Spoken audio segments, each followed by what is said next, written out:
You know, uh, you know that exact feeling, right? Where you have something perfectly laid out in your head. Oh, yeah. I think we all know that one. Right, like you're trying to explain something complex to someone. Maybe it's, I don't know, a completely new software workflow to a coworker. Or you're just sitting at the kitchen table on a Tuesday night trying to teach long division to a 9-year-old. Exactly. And you've broken the concept down step by step.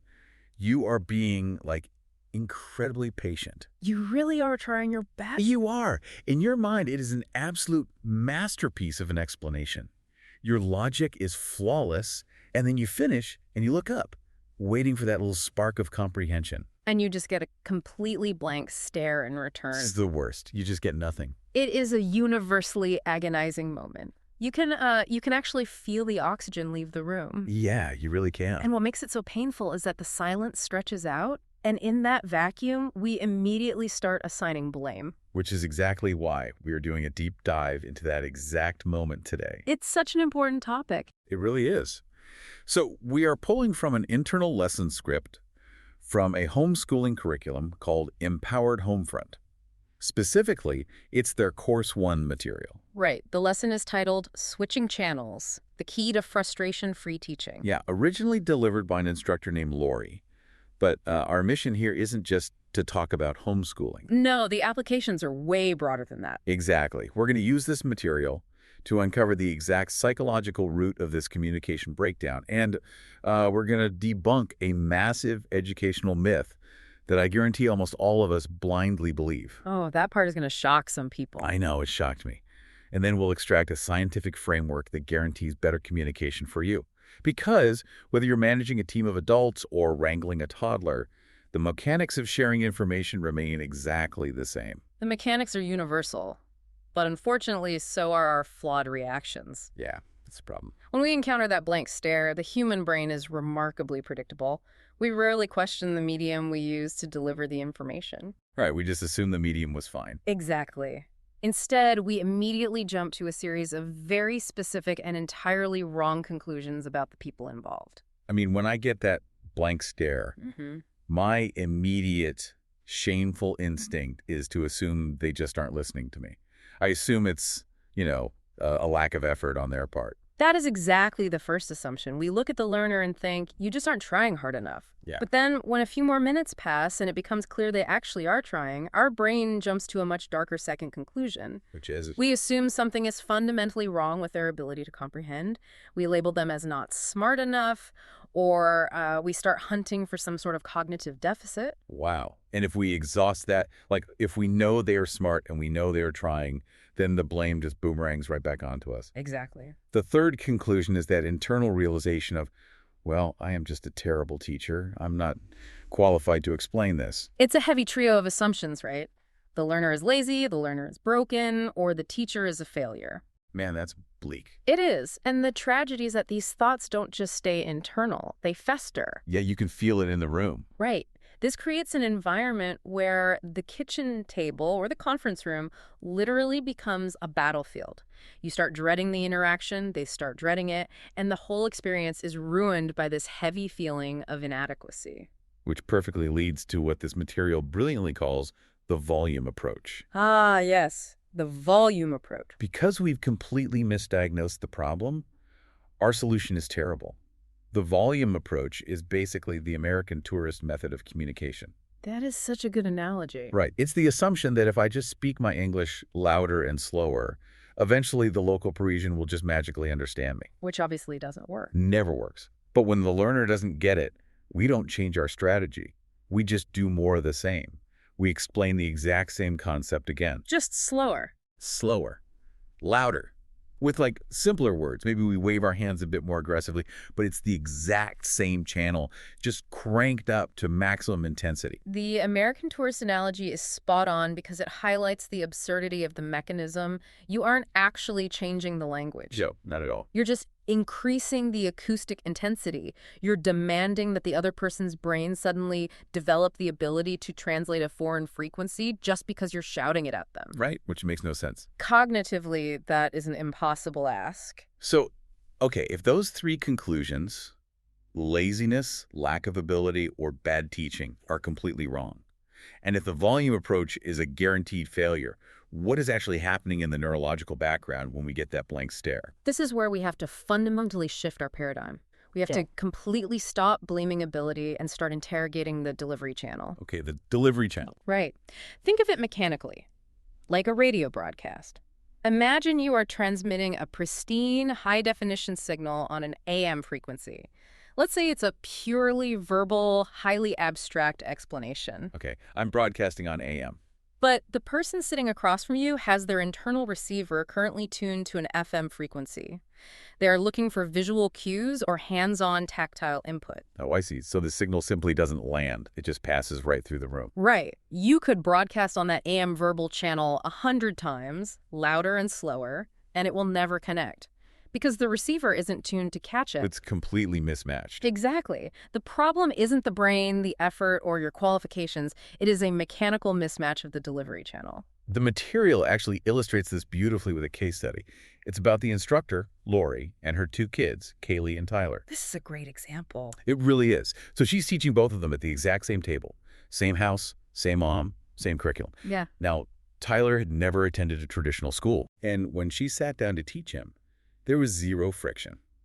He picked up his workbooks, learned his alphabet, learned to read, smooth sailing. His receiver was a blank slate. Exactly. It was perfectly tuned to whatever channel Lori was naturally broadcasting on. But Kaylee's experience was entirely different. Completely different. Kaylee had been pulled from a public school environment, and she was deeply confused by the math methods she had learned there. Which happens a lot. Yeah, all the time. So Lori found herself in this grueling position of having to completely reteach basic 2 to 3 digit addition and subtraction from scratch. Oh, that sounds incredibly frustrating. It was. It felt like they were moving backwards every single day. And Lori openly admits in the script that for a while she fell into that second wrong conclusion. She thought Kaylee was the problem. She did. She genuinely thought there was a cognitive block. Which is such a vulnerable and common trap to fall into. But what she eventually realized is that Kaylee wasn't the problem at all. No, not at all. Kaylee's receiver had been tuned to a very specific, rigid frequency by her previous educational environment.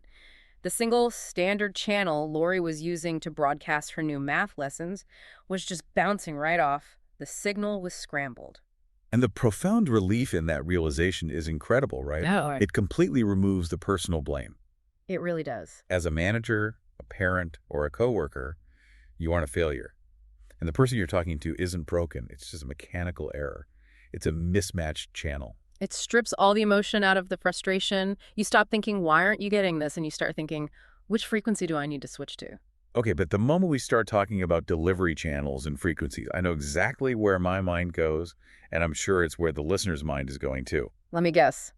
Learning styles. Yes. We are venturing into the territory of learning styles, right? The classic idea that we need to figure out if someone is a visual learner or an auditory learner, and then only deliver information to them in that specific way. Right, that's what everyone assumes. But the source takes a massive hard left turn here and completely destroys that entire concept. It really does. It directly addresses the concept of learning styles and explicitly labels it a myth. Wait, I really want to pause and push back on this for a second because it's so jarring. It is a big shift. We have all been told our entire lives, oh, I'm a visual learner, I need to see it, or I'm a kinesthetic learner, I need to touch it. We've built entire educational and professional identities around these labels. People treat it like a personality trait. They do. It's practically astrology at this point. Are we really saying that decades of talking about learning styles is based on a total myth? It's a bitter pill to swallow, but yes. The data tells a much harsher story. The script cites a highly comprehensive 2008 review by Pashler and his colleagues. Okay, and what did they find? What that rigorous research debunked is a very specific tenet called the matching hypothesis. The matching hypothesis. Right. It's the widely accepted idea that a person has one dominant learning style, and as an effective communicator, you must identify it and match all your teaching exclusively to that one style. Okay, I see. Pashler's review found zero scientific evidence that teaching exclusively to a preferred style improves learning outcomes. In fact, it often limits them. So just to clarify the nuance here for the listener, it's not that I don't naturally prefer looking at a well-designed chart rather than listening to a dry hour-long lecture. Right. Preference is absolutely real. But if you only give me the chart and refuse to ever explain the context verbally because I'm a quote-unquote visual learner, you're actually doing my brain a disservice. That is the exact distinction. The mistake isn't acknowledging that people have preferences. The fatal flaw is limiting instruction to just one channel. Wow. We have completely misunderstood how the brain weaves information together. Instead of the learning styles myth, the material leans heavily on two well-documented cognitive frameworks. Which, Dual coding theory, developed by Alan Pivio in 1986, and the principles of multimedia learning, established by Richard Mayer in 2001. so if Pashler proved that isolating a single style is a myth, Pivio and Mayer must be arguing that the brain actually requires a cocktail of inputs to properly encode something, right? Exactly. What is the actual neurology happening there? It's fascinating when you look at the mechanics. Dual coding theory essentially maps out the fact that the human brain has two completely separate, parallel processing systems for dealing with information. Two separate systems. Yes. One system processes verbal information, so words, sounds, text. The other system processes visual and spatial information, images, shapes, physical movement. So they operate independently. They do, but they are interconnected. If you only give an auditory explanation, you are only firing up one processing system. The other system is sitting entirely idle. That makes sense. But the real cognitive magic happens when you combine verbal and visual encoding simultaneously. When you give the brain a picture and an auditory explanation, it creates two distinct, cross-referenced memory traces. I like that. You are effectively weaving a much thicker neural net. If the auditory memory fades, the visual memory acts as a backup system to retrieve the concept. People learn significantly better from words and pictures together than from words alone. I love that image of weaving a thicker neural net. So the goal of communication isn't to play detective, interrogate your coworker, and find the one magical, correct channel that unlocks their brain. No, not at all. The goal is to purposefully use multiple channels simultaneously. It's not about finding the perfect key for a single lock. It's about opening every single door in the hallway all at once to see what gets through. Precisely. The more channels you deliberately engage, visual, auditory, kinesthetic, reading, spatial, the higher the retention, the deeper the comprehension, and the faster the concept anchors into long-term memory. All right, let's bring this down from the ivory tower of cognitive theory. What does this actually look like in real-time execution? That's the most important part. Because understanding dual coding theory is great, but how do we put this into practice today? The material provides some incredibly stark examples comparing the single-channel default versus the multiple channels approach. The contrast is startling because it exposes how lazy our default communication truly is. Seriously, let's start with a classic pain point, fractions. Oh, fractions. A nightmare for so many. Right. The single-channel approach is a parent or teacher sitting at a desk, verbally explaining that a fraction is a part of a whole, pointing out that the top number is the numerator and the bottom number is the denominator. And what is the result of that? The child nods politely, their eyes glaze over, and absolutely nothing clicks. And we know exactly why nothing clicks now. Yep. Because it's purely an auditory broadcast of highly abstract vocabulary. There is nothing for the spatial or visual processors to grab onto. Right. Now look at the multiple channel approach for the exact same lesson. You go to the kitchen, you bring out a real physical pizza, and you cut it into slices. Immediately, you've engaged the hands-on kinesthetic channel. Exactly. You count the slices out loud together. That engages the visual and auditory channels. Then you ask, if you eat 2 of the 8 slices, what fraction of the whole pizza did you eat? Which is the verbal channel. Right. The learner is holding the physical weight of the slice, seeing the geometry of the whole circle, and hearing the mathematical concept all at the exact same time. You've just fired 3 separate neural pathways simultaneously. The concept of a denominator isn't an abstract word anymore. It's the physical reality of an 8-slice pizza. It's brilliant. Let's look at another one. Reading comprehension. This is a massive stumbling block in both education and adult professional development. Oh, definitely. The default single-channel method is telling someone, read this chapter or read this memo and tell me what it means. And then they read it, but when you ask them to summarize, they stutter, freeze, or give you a blank stare. Right. So falling into the volume approach trap, the manager or parent gets frustrated and just slowly rereads the text out loud to them. You didn't understand the written words, so let me just throw the exact same spoken words at you. It's maddening. The multiple channel alternative outlined here is brilliant in its simplicity. First, you read the material together. that hits the auditory and visual text channels. Okay, makes sense. Then, instead of demanding a verbal summary, you ask the learner to draw what happened in the story or sketch out the workflow of the memo. Wow.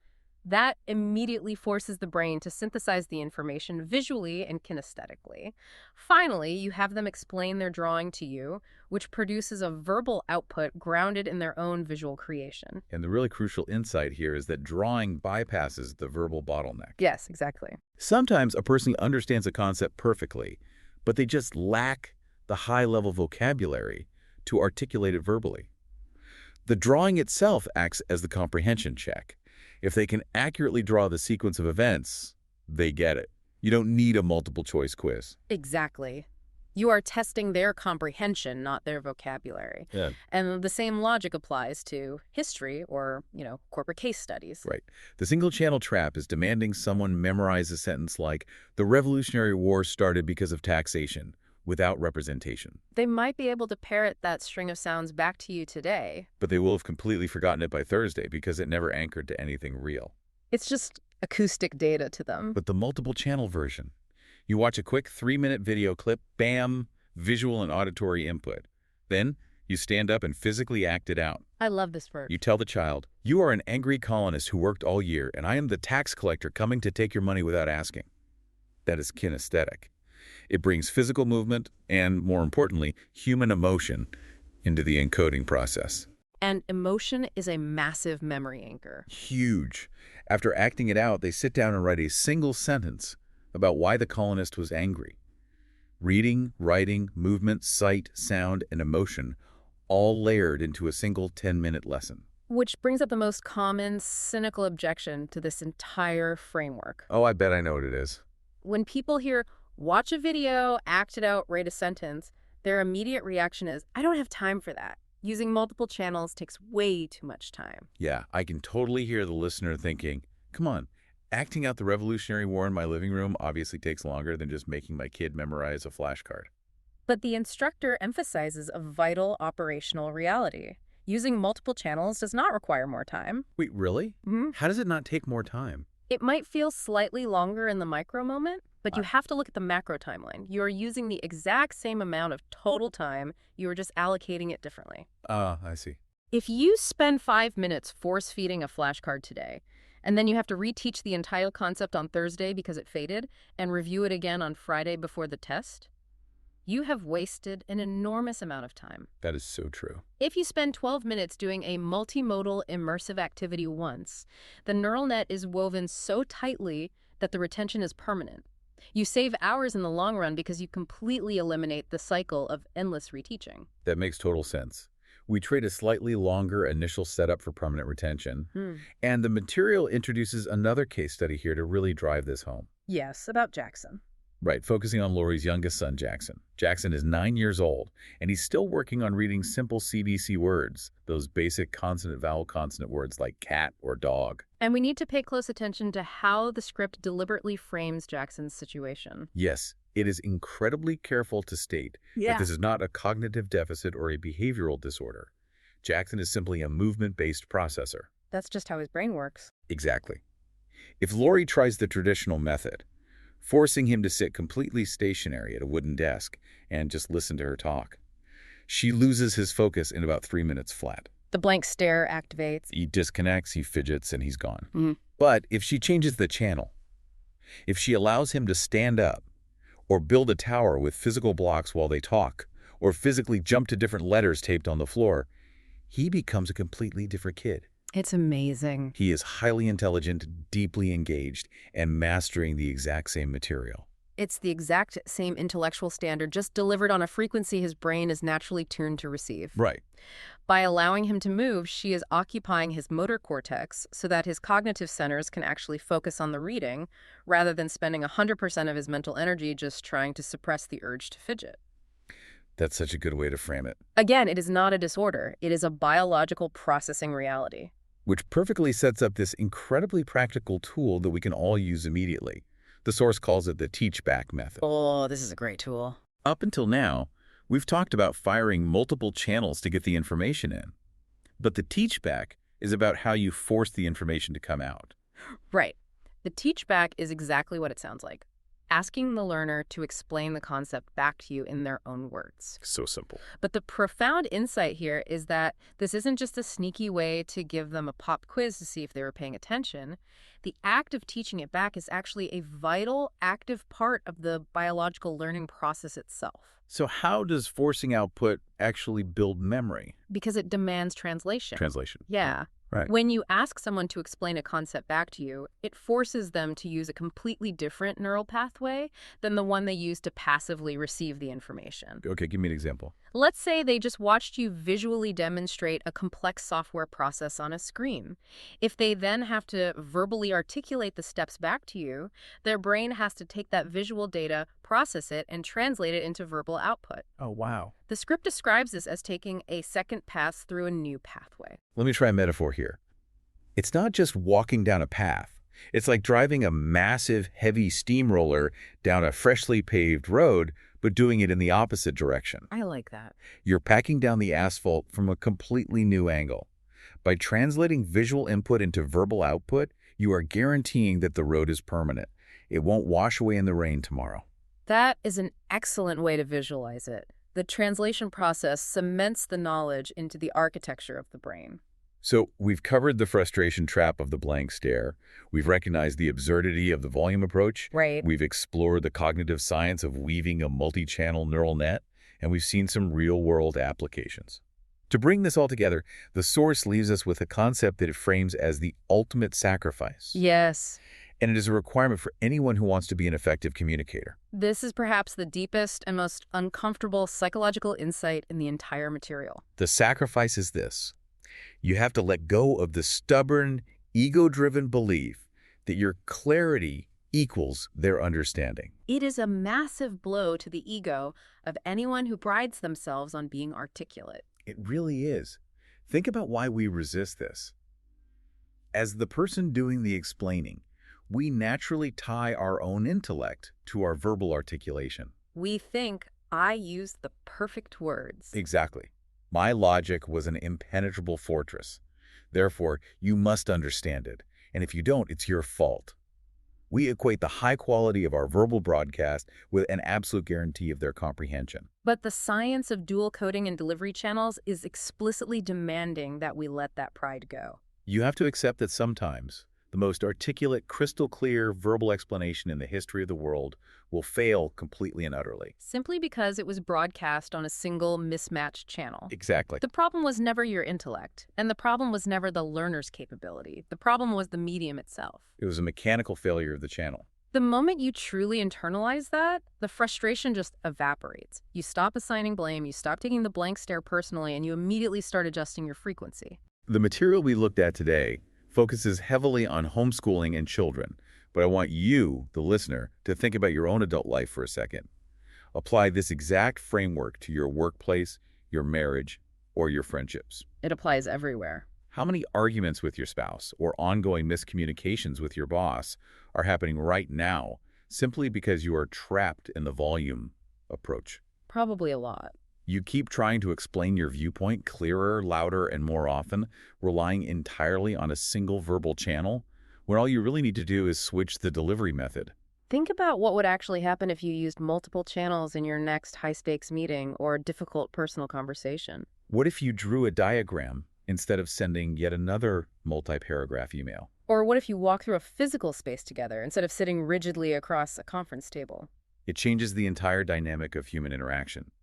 It forces us to realize that shared comprehension isn't just about effort or intelligence, it's about architecture. It's about how the information is built, packaged, and delivered. It's about the architecture. So the next time you deliver what you firmly believe is an absolute masterpiece of an explanation, And you look up only to find that devastatingly blank, silent stare looking back at you. don't raise your voice, don't question their intelligence, and whatever you do, don't question your own. Just pause, take a breath, grab a piece of paper, and switch the channel.